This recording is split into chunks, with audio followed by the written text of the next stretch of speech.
Hey guys, what's up? It's Alec Torelli, and welcome back to a hand of the day where we are going to be talking about how to play in the late stages of a tournament.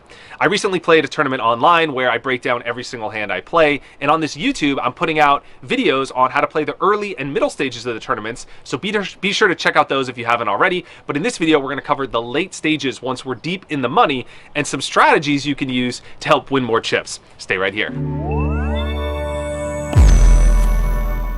First off, guys, thanks for being here and welcome to Conscious Poker, where our mission is really to turn good players into great ones by providing some of the best strategy content on the internet. So thank you for being here. If you're new to this channel, be sure to subscribe. We're putting out a lot more great content in the coming weeks and months with some great stuff in the pipeline that I'm really excited to share with you. And thanks for being here and sharing your journey with us.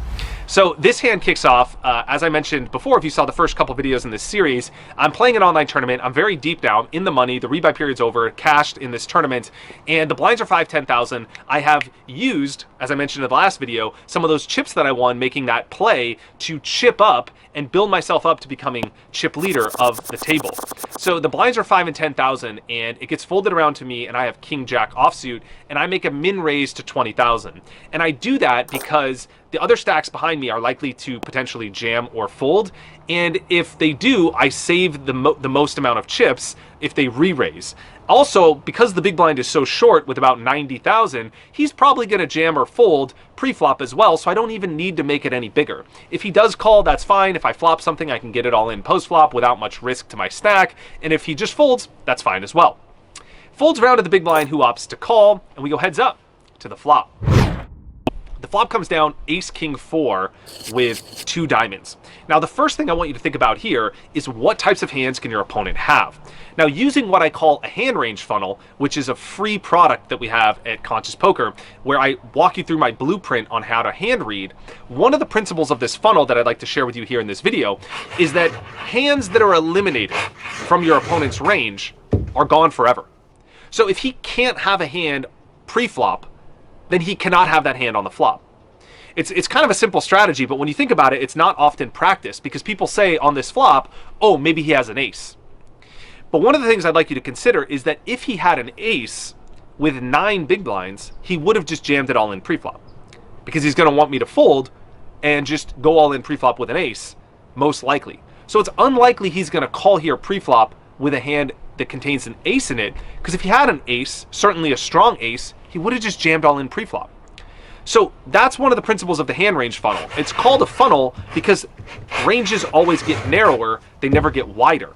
So right away on this flop, I know that he probably doesn't have a big ace because he would have jammed pre-flop. He probably doesn't have a big king for the exact same reason. But I also know that the types of hands he's going to call with are maybe suited hands, so he might have a flush draw, or they're going to be hands that are like random hands that are too strong to fold, but not strong enough to jam. So they're in the middle.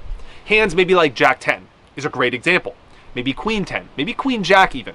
Those are some decent hands that he can call with, but he doesn't want to jam with. He wants to just call, see if he hits a pair. If he does, he goes all in. If not, he folds. His better hands are going to jam pre-flop, so I know he doesn't have those. His worst hands are going to fold, so I know he doesn't have those. He's not going to be calling a min raise with 9 big blinds when he has something like 5-4, because if he hits a pair, he gets stacked, and he's getting stacked with bottom pair, calling with 5-4 pre-flop. He's just going to fold that hand.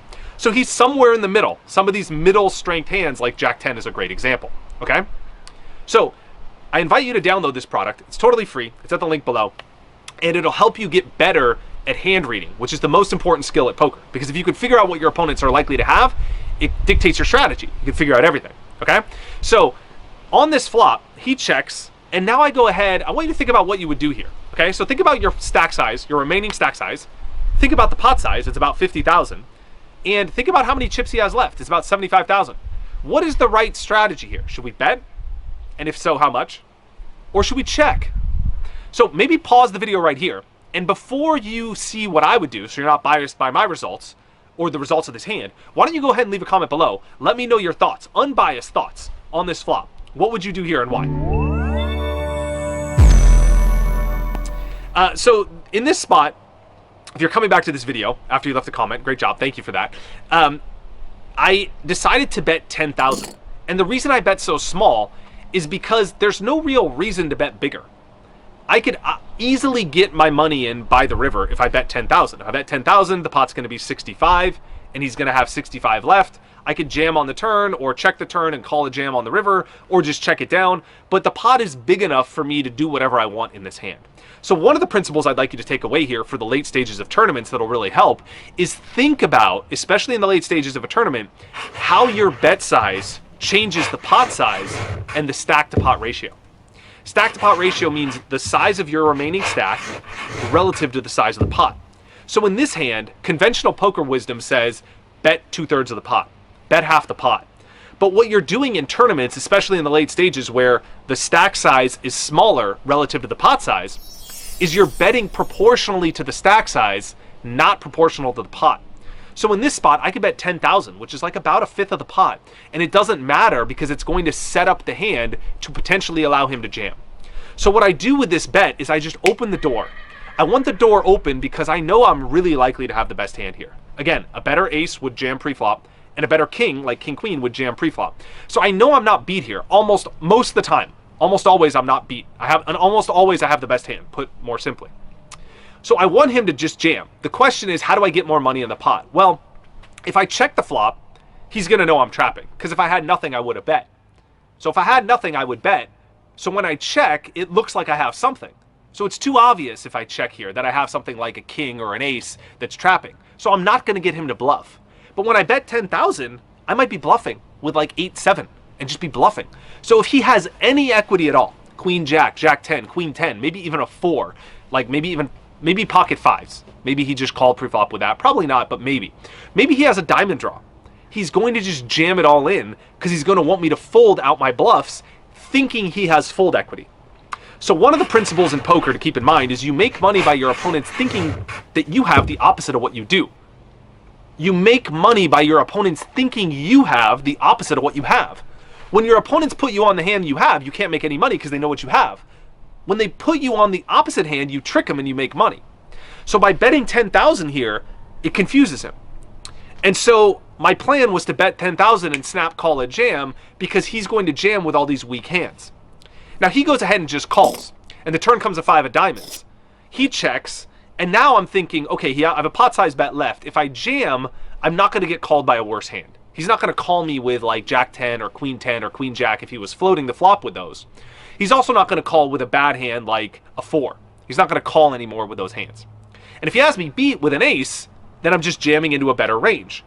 So there's no point in jamming the turn. I'm either way ahead or way behind. So I check. The river comes to 6 of diamonds, and my plan on checking the turn was also to keep his bluffs in the pot.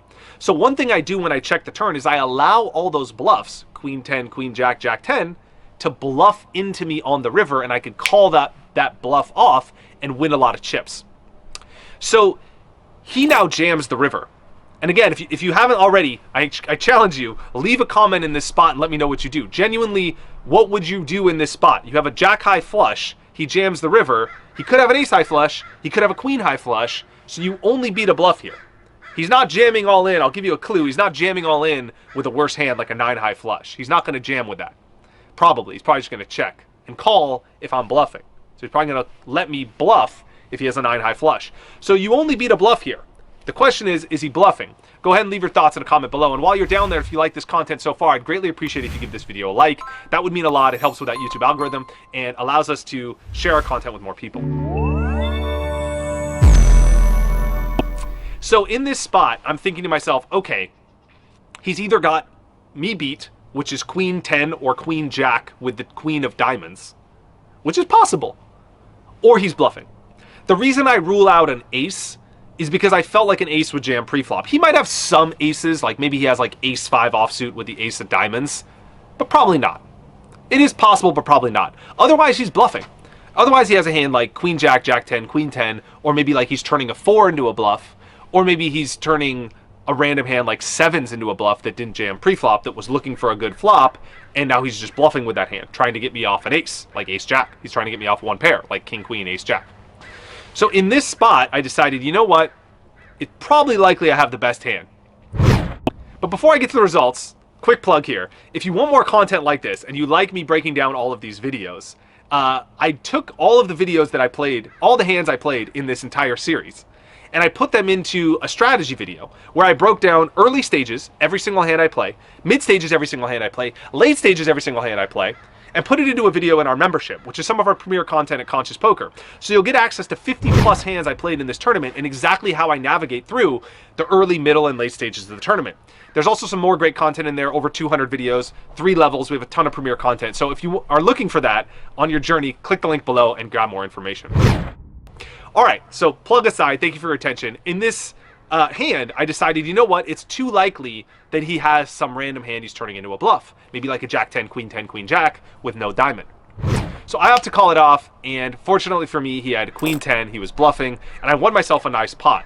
And this is partly how I chipped up and got a lot more chips and progressed deeper into the tournament, and I hope to share some more hands with you in a future video. So if you like this video, subscribe to our channel. More awesome content's coming your way here from Conscious Poker. I'm Alec Torelli signing off. Thank you for your attention. I'll see you in the next one.